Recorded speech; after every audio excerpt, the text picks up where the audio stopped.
देखे हैं कि बाबा का कुछ पता जता ही नहीं है।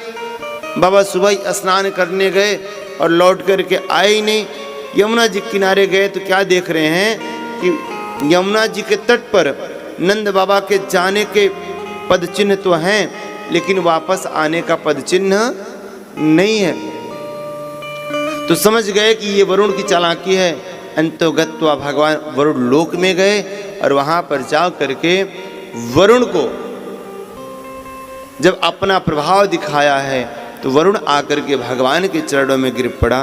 बोले महाराज हमसे गलती हो गई, और नंद बाबा को बड़े सम्मान के साथ मेरे नारायण कृष्ण भगवान के साथ विदा कर दिया और भगवान नंद बाबा को लेकर के वापस ब्रज में आए। आनंद बाबा जब आए तो कन्हैया के प्रभाव को गाने लगे। अरे बाप रे बाप, कन्हैया का तो बड़ा ही पावर है। बोले क्या हुआ महाराज? बोले वहां वरुण लोक में तो वो वरुण हमको बांध के रखा था, लेकिन जब मेरे लाला गयो है तो वरुण तो मेरे लाला के चरणों में गिर पड़े हो। त्रिलोकीनाथ है। जब बड़ाई करने लगे तो सभी ग्वाल बाल भगवान के चरणों में गिर पड़े। बोले बिहारी जी हमें भी अपने उस धाम का दर्शन कराइए। अच्छा दर्शन करेंगे?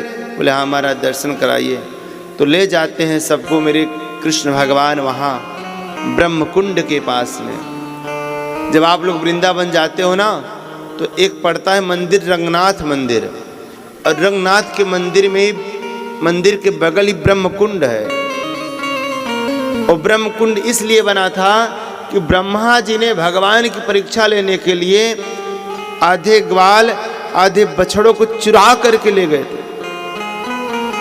क्योंकि ब्रह्मा जी मोहित हो गए थे कि कन्हैया सबके झूठन मक्खन को खाता है, मित्रों के साथ झूठी कड़ी को खा जाता है भाव में, ये ब्रह्म नहीं हो सकता। मोहित हो गए थे और जब चुरा ले गए थे तो भगवान सब ब्रह्मा की माया को समझ गए और भगवान ने तुरंत जितने ही ग्वाल बाल जितनी गैया चुरा के ले गए थे उतना दोबारा ही प्रकट कर दिए थे।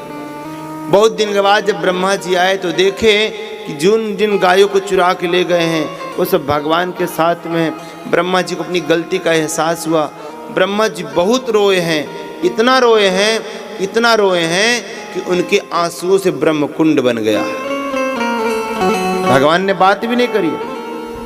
देखिए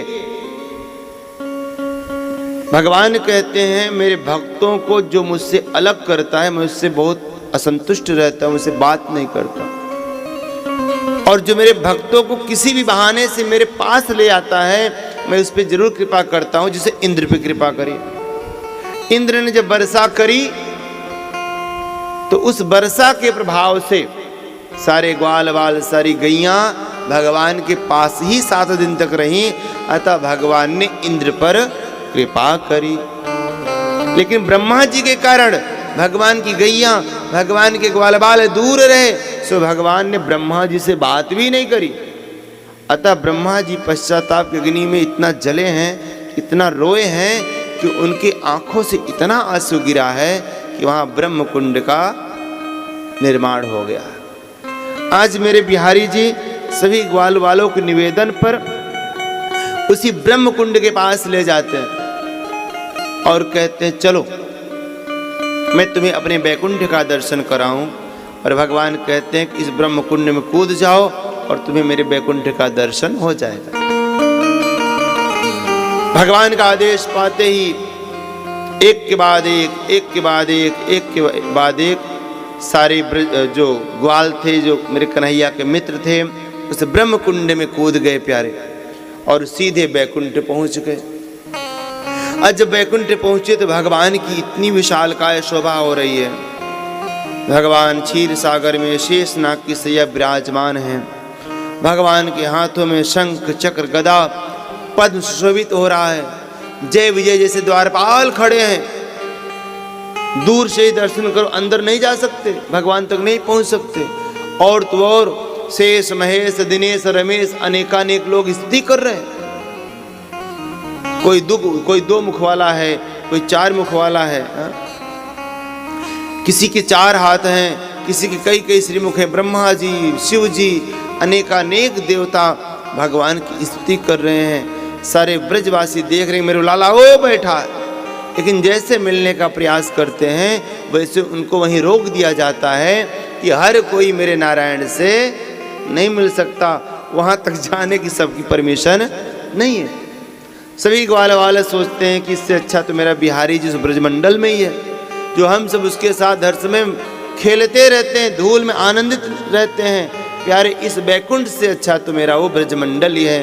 अतः सारे ब्रजवासी वहाँ से वापस आ गए। और जैसे ब्रह्म कुंड से बाहर आए, लाला ने कहा मित्रों आप लोगों ने मेरे बैकुंठ का दर्शन कर लिया? तो सब ने कहा प्रभु उस बैकुंठ से तो अच्छा ये अपना ब्रजमंडल है। हाँ, यहाँ की धूल प्यारी है। क्यों? बोले यहाँ पर रसिकों के अच्छे अच्छे पद सुनने को मिलते हैं और मेरे बिहारी जी तेरे कृपा कटाक्ष का ऐसा हम लोग दर्शन करते हैं कि महाराज इसके आगे वो बैकुंठ फीका पड़ जाता है। कि ब्रज धूर ही प्राणों से प्यारी लगे, ब्रज मंडल माही बसाए रहो, रसिकों के सुसंग में मस्त रहूं, जग जाल से नाथ बचाए रहो।